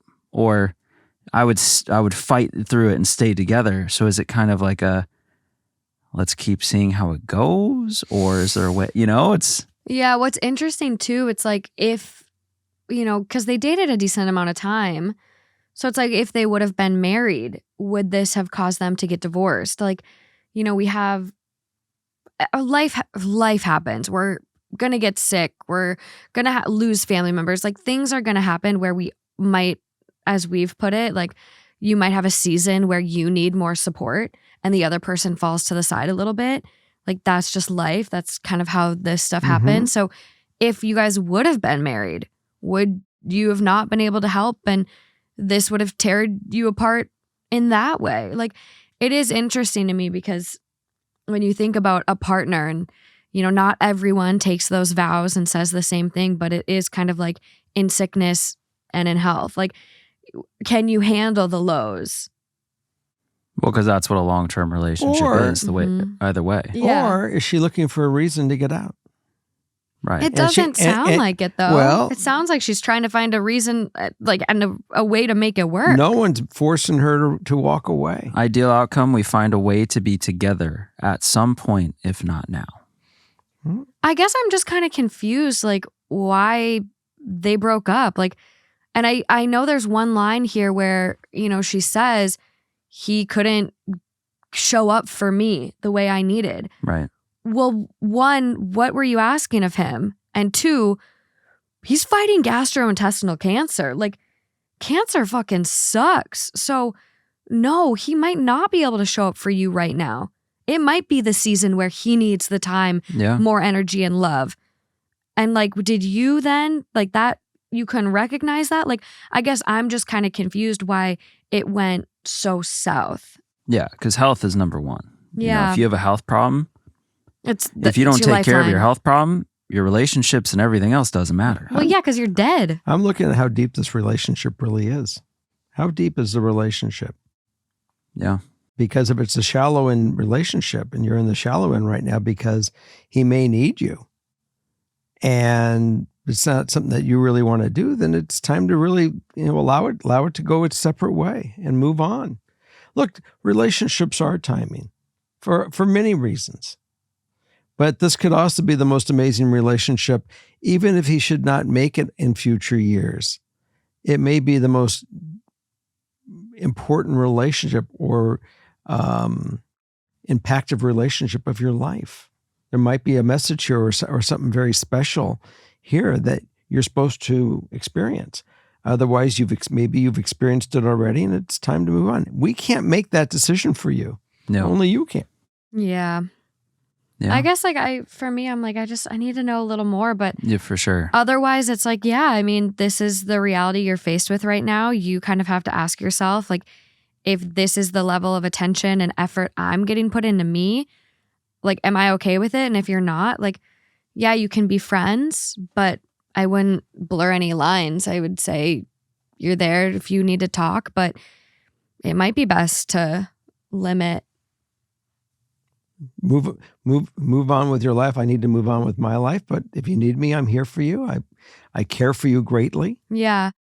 It could be like he isn't doing enough and she does a ton for him and there's something he could have easily made that had nothing to do with his health, but you know, he chose to not call and say, like, check in, or he chose to not do this and he's pulling away. Yeah. It may not have to do with the health thing. That could have started it.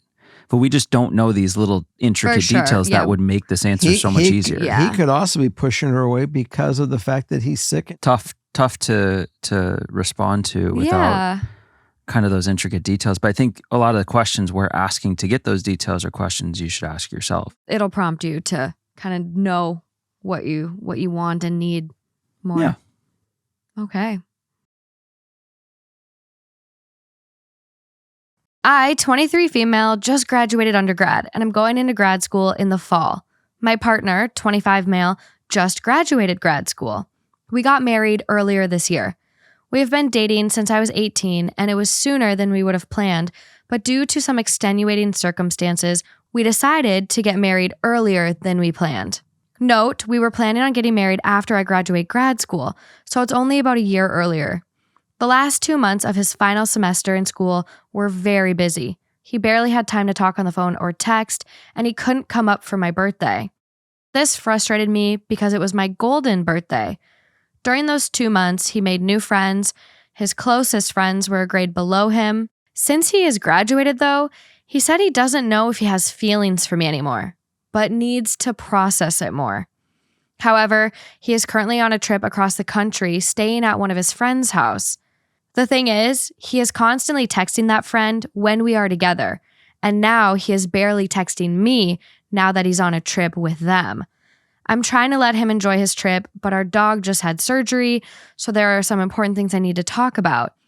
We had a heart-to-heart the other night, and he says he wants to try and figure out his feelings for me, but he also said that he enjoyed hanging out with his friends more than he does with me. How should I go about this? Should I start to distance myself? We have a 2-bedroom apartment, so I could go in the other bedroom, but I can't afford to live on my own. I think I need to start to distance myself, but I was head over heels and wanted to have a family with him. I'm still in shock that he is no longer in love with me. Things sometimes change. People grow. They don't grow together. And the thing that you have to do is realize it and recognize it and do the appropriate thing for you going forward, and to make sure that you have your fulfilled life. So it is sounding like it's on the decline, that it's time to, move on. And look, you can move on, and he may have one of those moments that he says, oh my God, look what I did. And then you can make that decision where you are at that time, if you're over it or you want to give it a shot. But in the event that it doesn't, at least you've moved forward and you've opened that door. He's not asking you to keep the door closed for him. He's really inviting you to open it. It seems that way. This person's ideal outcome is staying together. I see that. And so it's hard. I mean, they're married. They're not just dating. I mean, they got married. So they were making that commitment to each other. So this kind of turnaround from him, I mean, if I were this person in this, I would feel like I just got whiplash. This is a very quick flip of a switch by the sounds of it. But some people say you have to just stay married and grin and bear it until you can't bear it anymore. It might just be time just to call it what it is and move on, and take it with the less pain, and not waste this time that you'll be wasting to spend with someone who really wants to be with you, rather than somebody who just rather be with us with these other people. Yeah. Yep. So I think that you're going to have to follow your own gut in this one to really know where it is and what to do about it. And if you say, look, we realize we shouldn't be together anymore, and let's make an easy divorce. Let's see what his reaction is. When you bring up that word, he might just say, sure, great, let's do it. Otherwise, he may say, what are you talking about? Right. So don't be afraid of the word. I think being more proactive with the word might work better in this circumstance. Would you consider that a little manipulative, though? No. It's not I don't threat. Think it's like I think that you go in with the full intention of saying, yeah. And I think I just want to make sure like our listener gets, like, divorce is not a threat. No. Like, you can't use it as a threat. You have to mean that and just say, like, I'm willing to get divorced. Like, we're not happy. You're not happy. I'm not happy. So, but in all reality, it might bring out the truest truth. mm-hmm. It will make everyone actually reveal their their hand. Yeah. And you'll see everyone's cards for real when you actually start to go down that route. So yes, you're not using it as a threat, but it almost operates as a threat because it will force him to show his cards.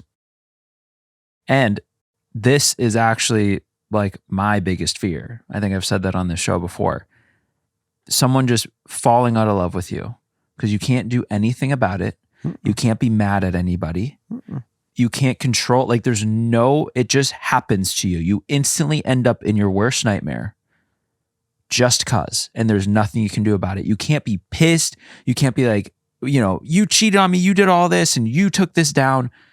Literally, it's just done. Mm-hmm. And you have no control over it. And that's the scariest part for me about being in a relationship. Mm-hmm. By far. Yeah. When do you know it's worth giving a second chance? I mean, Lucy kind of put this theme as like giving people in your life a second chance and second time around. Do you think, if she wanted to give this a second chance, it would be smart to go in the other room, have separate rooms, and maybe go back to like the first steps of like, let's see if we like each other. Let's try, dating again, even though we're married.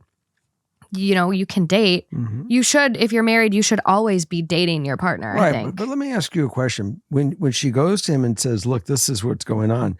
Do we need to do this? I mean, this is what I'd like to do. Mm-hmm. And do you have anything to say? Do you have anything to offer this conversation before we do it? That's his opportunity to say, something, I would like to try something along this line. If he doesn't speak up, what is she dicking around for? It's really... Well, yeah, and I think living situation is a consideration. She can't live on her own. They do have a 2-bedroom, so it might... You fade out. It might be good to, split up. You each get your own room, go back to just being friends, and maybe ask to see other people. And if that is preferred after, you guys start seeing other people, you realize your marriage isn't going to work. I was seeing Carla. When we decided to move in, I said, look, there's no guarantee on anything where we're going to go, but I'm willing to try to see where it is. I'm letting you know, I do not want a roommate should we not work out. These are the rules we have to kind of go into. And we did try a relationship, and it did not work out for us to be a couple. And she says, you're going to throw me the street? And I said, of course not. I mean, I was very clear in the beginning, but I understand where you're at.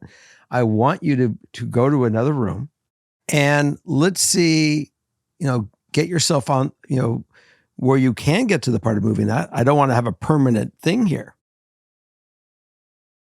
but see, how it works out for you. And within about 6 months, she had met somebody else. She dated quite a few people until she met somebody else. I was totally, understanding as a friend that she is dating. She's going to be intimate with somebody else. I even said you could be intimate with him in the house. I don't care. This is your room. This is your door. And I think these two could get to that by the sounds of it. Maybe. And it worked. So, yeah. And that worked. It could be healthy if done very adult. You communicate very open up front. And I think that, unfortunately, like the ideal outcome is staying together. But that might be the best first step is to, take some time apart. It will bring change one way or the other. The change of you getting close again and getting to the part where you want to have a marriage, or to where you guys are friends and realize that we're not really the couple that we thought we were going to be ultimately. But with no hostility, because no one lied here. The problem when people get hostile is because there's deceit. Mm-hmm. Or insecurity. If you're totally open and totally direct about everything, you kind of get rid of that. You kind of get rid of that pin. That grenade. No lying that we know of. There's 3 things sticking out. He missed a very big birthday. Right. He could be lying. He said he is questioning his feelings. Mm-hmm. He texts this other person all the time, and now he's staying with them for a long period of time and won't text her. He's showing all the signs that he's just too scared to end it and hoping she does over all these things he's doing. He is being weak.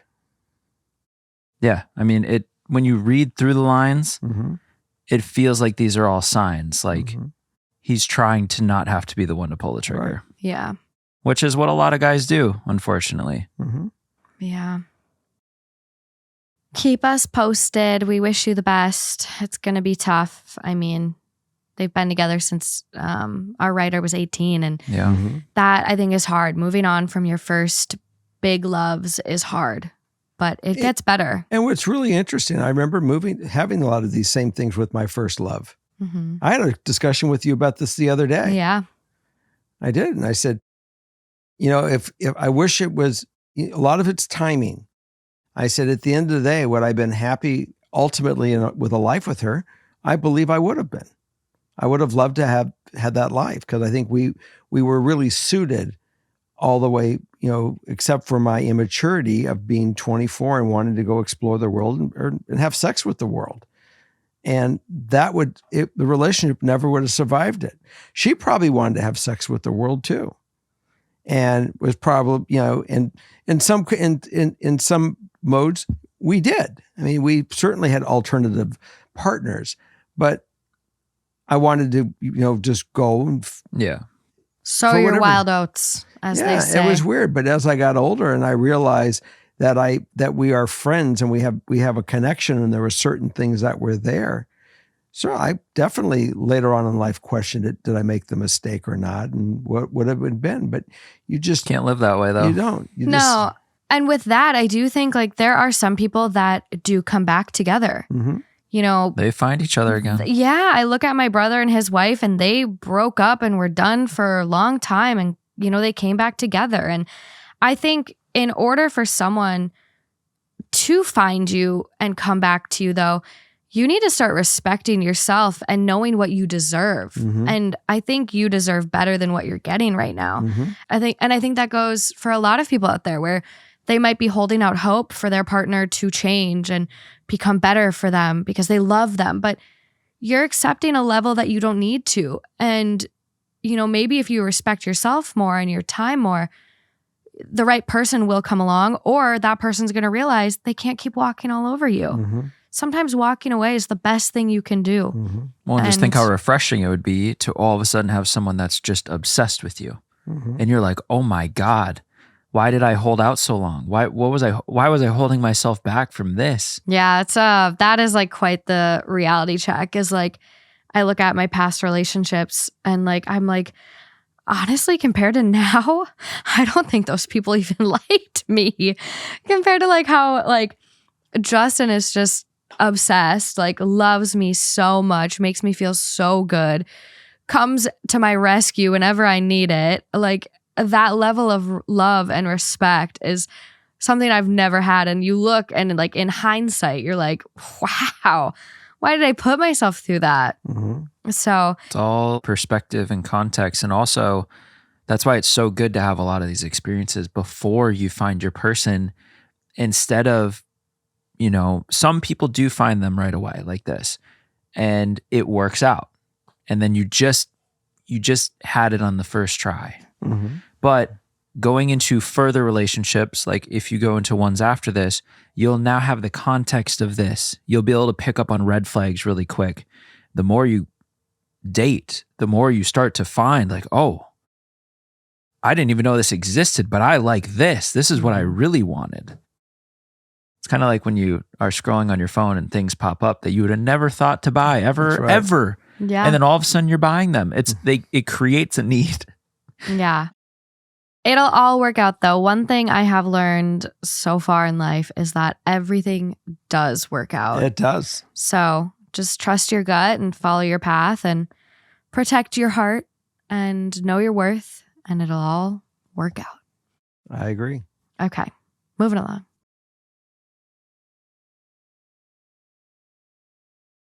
Hi, Morgan, Justin, Holly, and of course, Jerry. Dad. And happy autumnal equinox.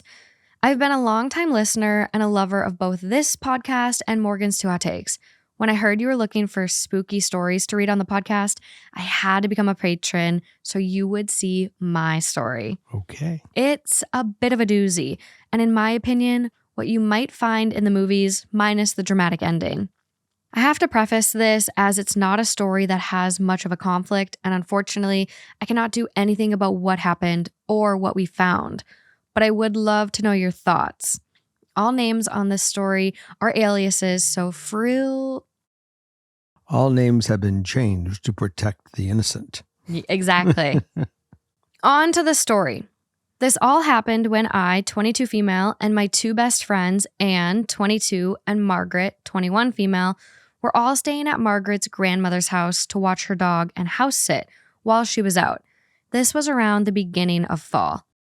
As typical young adults, we love to have a good time with alcoholic drinks, some good snacks, and our favorite movies. And she could be a friend of yours. Mm-hmm. And of course, Witchcraft. She will not be a friend of mine. We're all itching to stay overnight here alone since Margaret's grandfather, John, died in the exact chair that resided in the living room a few years back. Margaret has had a hunch that her grandfather hadn't passed on, since she felt his presence frequently there, especially when you sit in that chair. A little optional backstory. Yes. Back in those days, the three of us would participate in practicing Wicca, having several Ouija sessions and collecting crystals for their various property. We even went as far as recording our Ouija sessions and evaluating them after. We always made all the spiritual precautions to protect us from the negative spirits and burned our boards after every session. Yes, we made our own boards out of pen and paper. Don't ever get the fancy store-bought ones, since they are hard to dispose of if you plan to use it to communicate with spirits. Disclaimer, I would never recommend participating in any Ouija sessions if you don't know the basics in protective spells and precautionary actions before and after asking them questions. They are no joke, and you could potentially cause yourself or people close by harm. Trust me, you are safe, or I am safe of this, because I will not go near a Ouija. Yeah, she goes on to say, Morgan, you are right to not fuck with them. There's not a chance. I stay far away from this shit. Once the witching hour struck and the night was quiet, we started our Ouija session, albeit a bit tipsy, but still with our wits about us. Sitting by the very chair where Margaret's grandfather had passed, we asked to speak with him. At first, nothing really happened, and we encouraged John to use the energy sources we put out around us, mostly water and crystals. Eventually, the planchette moved to the yes position after about the fourth or fifth time we asked, "Are you with us?" Exhilarated, we asked the following questions. What is your name? How old were you when you died? What is your birthday? Where did you graduate college? Who was your wife? And more. The basics. It's important to ask number-based questions and ask specifics that yield short but accurate answers. There are common red flags if you are dealing with a negative spirit or demon, where the answers would be scattered and nonsensical, where the vibe would be off and they say 0 for their age. These are all signs to terminate immediately. We did not get this feeling, as the spirit we were speaking to answered with intelligence and poise, and Margaret stated it was the same feeling she got when she sensed him before. Prior to starting our session, we had gone around the house to do some research on her grandfather John. We knew the answers to our questions exactly, and when asked, the spirit spelled them out nearly verbatim. We asked John's spirit more about his life, and as he answered, it was as though he was sitting beside us having a normal conversation through a series of letters and numbers as I recorded them in our books of shadows. I no longer have possession of this, otherwise I would have provided pictures. Margaret had needed to tell her grandfather something very personal, and once she did, it brought us all to tears as John's spirit spelled out her nickname that only he called her when she was a child, followed by, "I love you, VM." Once we got to that point where we had to say goodbye, we asked one final question. I just got chills. Is there anything you need to help you pass on? He answered with bedroom, envelope, and sorry. We promised we would look into it and do what we could, and we slid the planchette over to goodbye, releasing our link to John's spirit. I have the constant nonstop chills. Oh my God. Immediately, we went into the grandmother's bedroom and tried to find something that John would feel the need to apologize for. Now, how long has this been since John has passed and they're doing this? Couple years. Trying not to invade her privacy too much while putting everything back in its place, we mostly found typical things that would be in an old woman's bedroom drawers, except one thing, found in the side where John used to sleep at the very bottom of the lowermost drawer. It was an unsealed envelope with John's name on the back. As we opened it, we found a printed photo of a woman in lingerie smirking at the camera with, quote, "Miss you," written in pen on the back of it, with nothing else. Margaret, looking at the photo, said, "That's not my grandmother." Putting two and two together, John must have cheated on the grandmother, and now John's spirit cannot pass on without her forgiveness, allegedly. Margaret was torn on this news and pleaded that she cannot tell her grandmother of this, that it's too personal, and she feared she would be meddling into a relationship that she has no place in. not to mention rummaging through her private possessions. But Anne and I didn't feel it was right to break this promise to John's spirit and potentially never allow him to pass on. Wait a minute. Wait. So, but he just said, find the envelope. He didn't say what to do with the envelope. He didn't, but they did ask, is there anything you need to help you pass on? The envelope. Bedroom, envelope, sorry. So yeah, it's up for a lot of interpretation. I mean, I would say they got to go back and talk to John. Mm-hmm. All right, keep going. Unfortunately, this is where my story ends. Margaret never told her grandmother about the session at all, and after several years, the grandmother passed away peacefully in her sleep at a retirement home at the age of 88. So fam, what would you have done in this situation? Was Margaret right?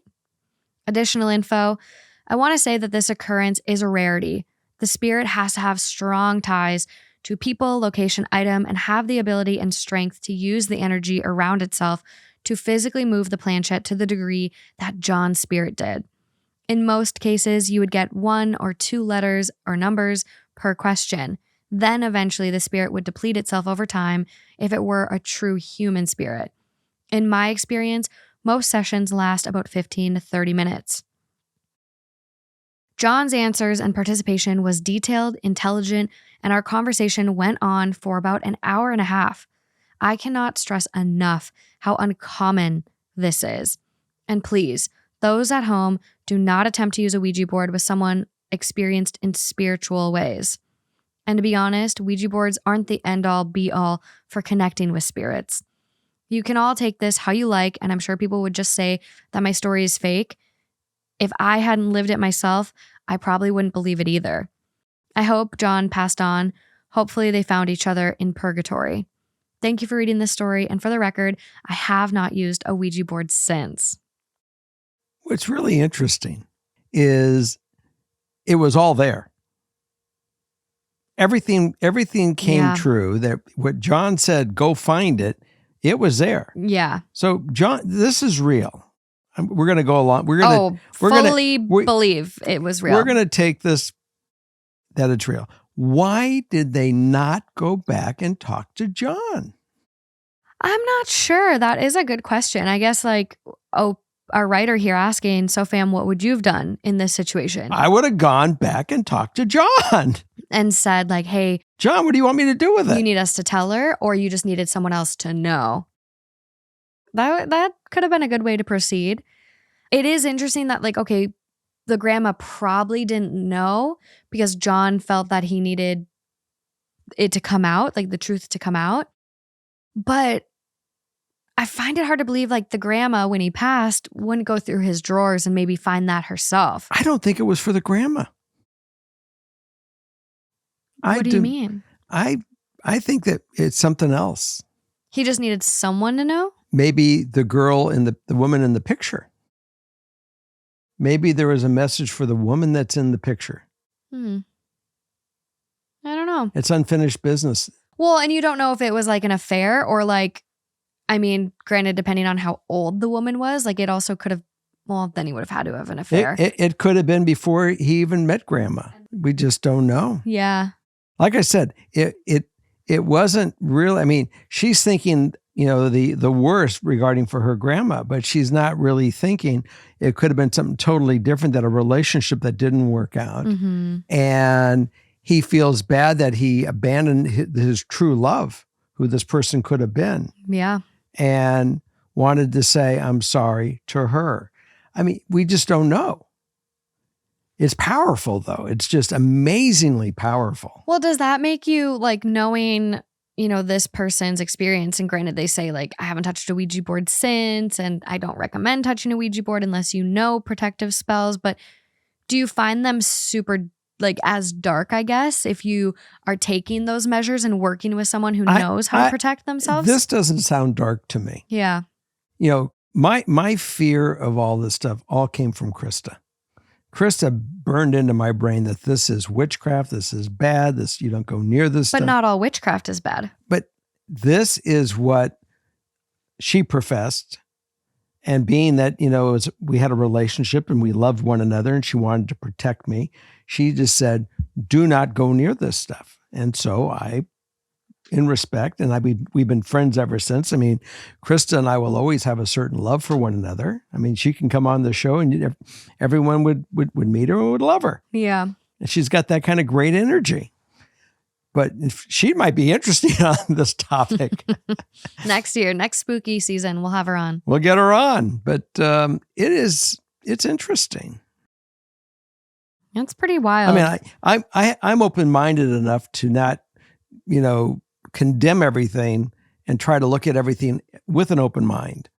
But this definitely sounds innocent. Yeah. I think they made the right choice though, like not telling the grandma. I think the only thing I probably would have done different is try to communicate with him one more time. That's it. And then see if he would have wanted her to be told and then maybe tell her. But like, honestly, like I feel like it's really hard because it comes up a lot in my Reddit stories too, where it's like my husband passed and I found out after he passed, he cheated on me. He's got a baby on the way with a coworker. And it's like, it almost just like robs people of that person they thought they knew. And at that point, what good is it going to do except hurt grandma who has to then grieve and deal with this on her own? Totally agree with that. I totally agree that she didn't tell grandma. And I think that is perfect. But because he wasn't defined enough to say, yep, tell grandma. Exactly. And granted, like this did go on for an hour and a half, but he was still able to say bedroom, envelope, and sorry. I think he just needed to get it off his conscience. And I think you're right. Like it was very unclear. It wasn't tell grandma or sorry, grandma. It wasn't anything like that. So I get why they were conflicted because they felt they owed it to him. But at the same time, he didn't really specify. So I think like your conscience can be clear in that you did everything right too. Crazy. I hate to say go back to the damned board, but it seemed pretty innocent at the time. You could go back and say, hey, did you ever get released? Are you still hanging around? Yeah, I wonder. I wonder if Margaret still has the house. Eternity is a long time. Yeah. Woo-wee.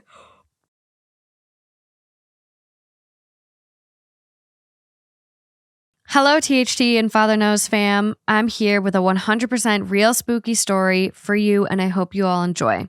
So, as Morgan would say, let's jump in. Jump in.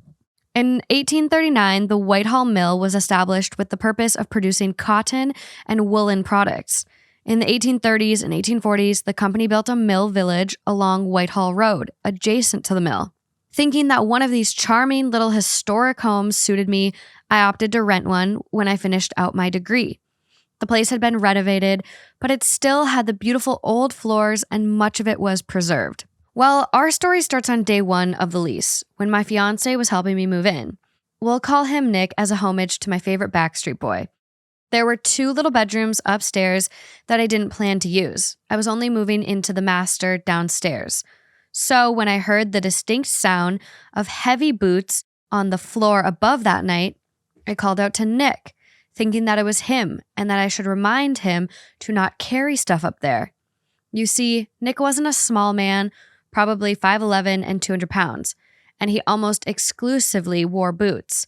So this sounded like Nick. But it was really Nick. I called to him up the stairs asking what he was doing, but his reply came from where he was laying on my bed to rest after a long day of hauling furniture. Of course, this was odd, but I brushed it off without thinking too much of it. In hindsight, the house was built for mill workers, so the heavy work boots made sense. Needless to say, I always knew that my ghost was a man. Anyways, the next day, more spookiness continued when Nick was in the dining area. Off this room was a door to the back driveway. Being an old, heavy door on a house with a settled foundation, you really had to push it shut or it would swing open. But once it was shut, you knew that it was shut. I came into the room just as the doorknob peacefully turned on its own and the door slowly swung open. Nick and I stared at each other in disbelief. But so began the string of wild events. Once, while laying in bed with Nick, I heard something land on the floor above that was so heavy that it shook the ceiling above my bed, waking me from a dead sleep. Mind you, upstairs was empty, not a single piece of furniture. At night, I almost always felt watched by some invisible spectator if I was alone. So sometimes this meant that I struggled to sleep. One night at around 1 a.m., I finally built up the courage to turn off the lights. After about 2 or 3 minutes, the lights came back on. So I decided, fuck it.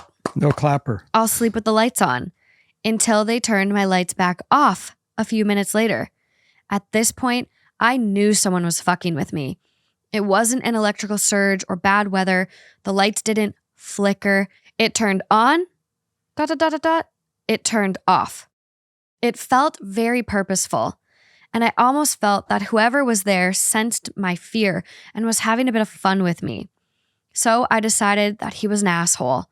I would turn off the lights to go to work. When I'd come home, the hallway light would be usually on again, with a dead roach in the dead center of the hallway directly under the light. It was weird. Again, probably just trying to mess with me. My dog would refuse to go upstairs. The stairs were old and creepy as hell. Something just felt wrong about it. Further proof to me that he was upstairs. When I would take my dog to go visit my fiance or family, she'd try to avoid getting back in the car. She would hide and tuck her tail. She hated that house. To this day, she still hates car rides. Well, one evening, I was letting my dog out to go to the bathroom.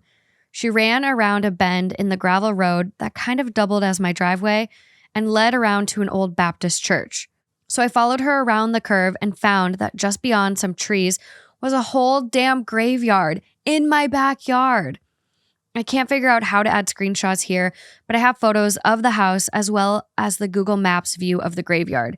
Now, based on the sound of the boots upstairs and what felt like a very male presence, I still believed that my fellow resident was a mill worker from the Whitehall Mill. And to be honest, I didn't really investigate whether or not any mill workers were buried there.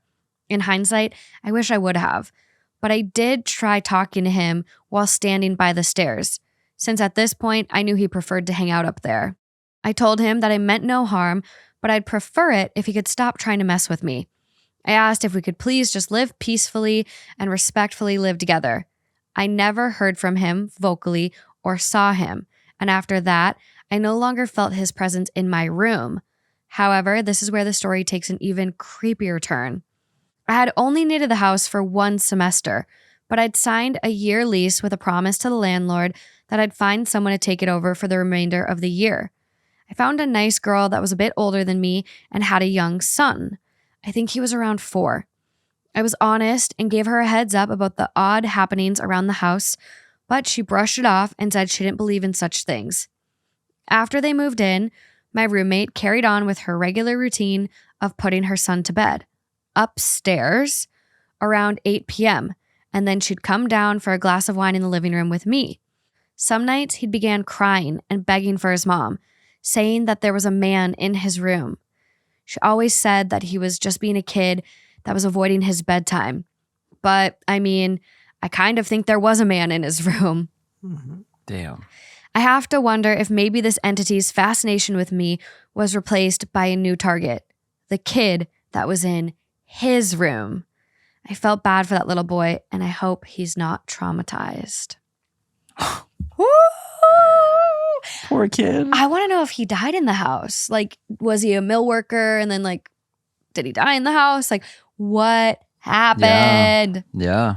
Oh, I need to see pictures. So hopefully we can send her Stories. an email really fast and say, hey, can you send the pictures? Poor kid just being put up there like, hey, you're Well, good. You're good. I wonder how old the kid is.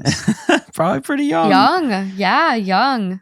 Like, no, someone's in my room. I don't want to go to sleep. No, you're just trying to avoid your bedtime after all the stuff that happened before.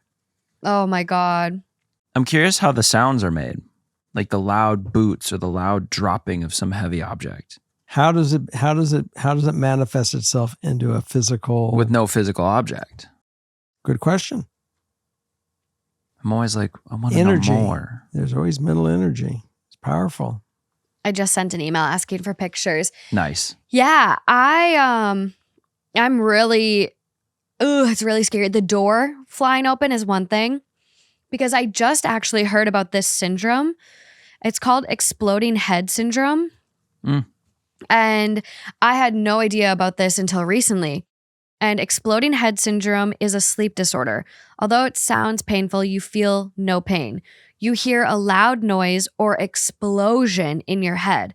The sound isn't real or heard by others. It happens as you're falling asleep or when waking up during the night. I'm practicing that now to see if it works. Yeah. So you're saying that it's all just created in the mind. But like it can be explosions, doors banging, gunshots. Some people hear ringing sounds like bells, screams. It goes back to my very first thing that I said, how much of it's really physical and what's really their ability of getting in our head and having to pull our strings. But is it pulling our strings, or is our mind pulling tricks on us? Or is this real and this is like science's way? But like you think about exploding head syndrome and sleep paralysis. What if that's just science's way to explain away these other things? Like a bunch of people have seen sleep demons. Oh, must be sleep paralysis because the paranormal isn't real. So is it observable? Can we observe it during a sleep study and we see the brain waves during times where patients report this happens? Or is it uncorrelated? Like we got to do some research. Question. Guy in the back. Yeah. Guy with the bat. I just don't understand why it can't be a way of communicating electronically. We say that everything is through electricity. Energy. Yeah. Energy. No energy is created nor destroyed. Why can this not be a mental connection? Why cannot travel be mental connection? Why are we so limited that it has to be physical for us to physically have been there when we have the ability of taking a telephone line and moving that energy? Why do you love someone that is dead or that died before you were even born? How can you love something that's not in front of you? What's the social utility in that? Maybe it's not love. Maybe you're using the word love different. Maybe there's still a strong connection that is a fit that manifests itself to say, I am real, I am an energy, you're an energy. Because you inhibit a physical body doesn't make you any more real than me. Well, that's what I'm saying. I'm saying love can transcend our three dimensions, because what's the social utility of loving someone that's no longer here? I don't know that. Why? And I never understood why they say love until death do you part. Who came up with that great line? I don't know. Because it goes beyond that even a lot of times. Yeah. It is interesting. Great stories.